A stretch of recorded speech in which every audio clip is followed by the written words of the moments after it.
Hi friends, నేను మీ Sneha. Welcome back to my mini blog. Today recipe కాకరకాయ వెల్లుల్లి కారం. ఈ వీడియో మీకు ఫుల్గా కావాలనుకుంటే నా యూట్యూబ్ ఛానల్కి వెళ్ళి వీడియోని అయితే చూసేయండి.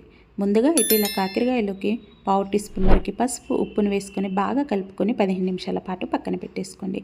ఇప్పుడు కాకరకాయల నుంచి చేదునంతా తీసేసుకోవాలి. ఇప్పుడు మసాలాను ప్రిపేర్ చేసుకుందాం. మిక్సీ జార్లోకి ధనియాలు, జీలకర్ర, ఎండు కొబ్బరి, వెల్లుల్లి రెబ్బలు అలాగే కారంని వేసుకొని గరుకుగా పేస్ట్ చేసుకోండి.